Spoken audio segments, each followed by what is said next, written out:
If you think 60 to 70,000 thoughts in one day, and we do, 90% of those thoughts are the same thoughts as the day before, and you believe that your thoughts have something to do with your destiny, your life's not going to change very much.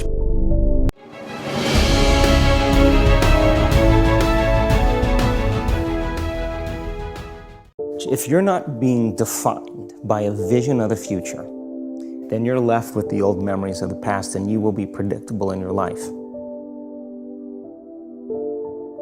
And if you wake up in the morning and you're not being defined by a vision in the future, as you see the same people and you go to the same places and you do the exact same thing at the exact same time, it's no longer that your personality is creating your personal reality. Now your personal reality is affecting or creating your personality. Your environment is really controlling how you think and feel unconsciously, because every person, everything, every place, every experience has a neurological network in your brain. Every experience that you have with every person produces an emotion. So some people will use their boss to reaffirm their addiction to judgment. They'll use their enemy to reaffirm their addiction to hatred. They'll use their friends to reaffirm their addiction to suffering. So now they need the outer world to feel something. To change then is to be greater than your environment, to be greater than the conditions in your world. And the environment is that seductive. So then why is meditation the tool? Well, let's sit down, let's close our eyes. Let's disconnect from your outer environment. So if you're seeing less things, there's less stimulation going to your brain. If you're playing soft music or you have earplugs in, less sensory information coming to your brain, so you're disconnecting from your environment. If you can sit your body down and tell it to stay like an animal, stay right here. I'm going to feed you when we're done. You can get up and check your emails, you can do all your texts, but right now, you're going to sit there and obey me. So then, when you do that properly, and you're not eating anything or smelling anything or tasting anything, you're not up experiencing and feeling anything, you would have to agree with me that you're being defined by a thought, right? So when the body wants to go back to its emotional past, and you become aware that your attention is on that emotion, and where you place your attention is where you place your energy, you're siphoning your energy out of the present moment into the past, and you become aware of that.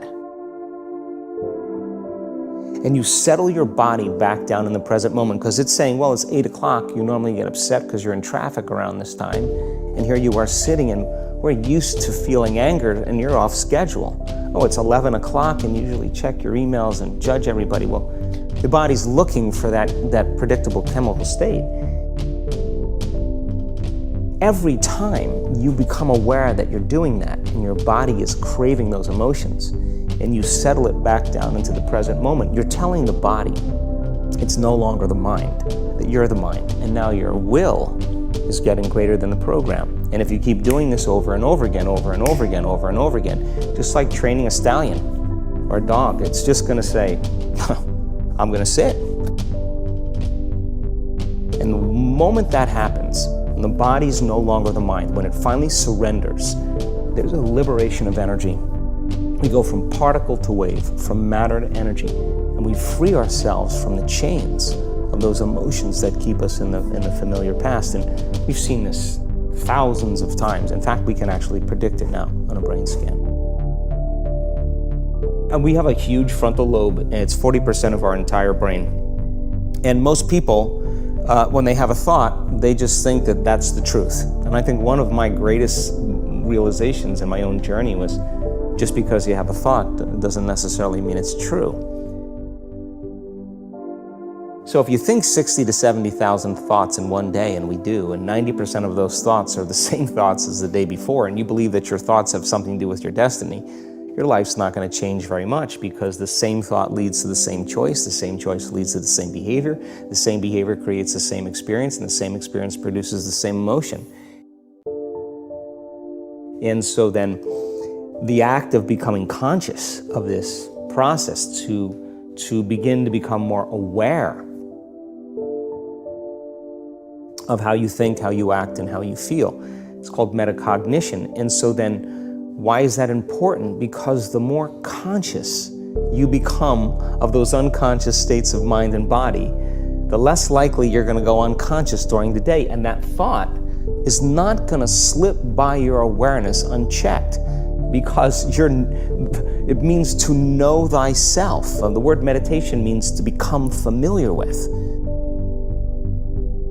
So as you become familiar with the thoughts, the behaviors, and the emotions of the old self, you're retiring that old self. As you fire and wire new thoughts and condition the body into a new emotional state, if you do that enough times, it'll begin to become familiar to you. So it's so important, just like a garden. If you're planting a garden, you got to get rid of the weeds. You got to take the plants from the past year and you got to pull them out. The rocks that sift to the top, that are like our emotional blocks, they have to be removed. The soil has to be tenderized and broken down. We have to make room to plant a new garden. So primarily, we learn the most about ourselves and others when we're uncomfortable. Because the moment you move into that uncomfortable state, normally a program jumps in. When that program jumps in, it's because the person doesn't want to be in the present moment and engage it consciously. So when you teach people how to do that with a meditative process, it turns out that when they're in their life, they're less likely to emotionally react. They're less likely to be so rigid and believe the thoughts they were thinking. They're more aware of when they go unconscious back into a habit, and that is what starts the process of change.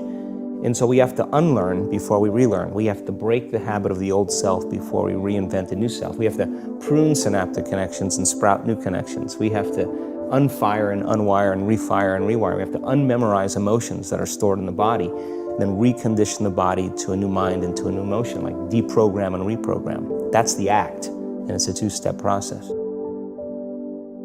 Then people will shrink back into mediocrity, and they'll use the insight to excuse them from taking a leap. They'll say, yeah, I have a chemical imbalance in my brain. Yeah, my father was really overbearing. He was a perfectionist. That's why I am the way I am. People, they come up with stuff to excuse themselves. The insight is actually giving them permission to stay limited. It's an amazing idea, because they'll say to you that they really want to get over their anxiety. But let's take your ex-husband, let's put him in a straitjacket, let's duct tape him and shoot him to the moon. Now what? What are you going to do now? You still have to make those changes. And so then the person's enemy dies, or something shifts in their life, and that person's gone, they'll find another person to hate. This is just how we function as human beings. We just slide another reason to feel those emotions. So I think when people start to understand this, I think knowledge is power, but knowledge about yourself is self-empowerment.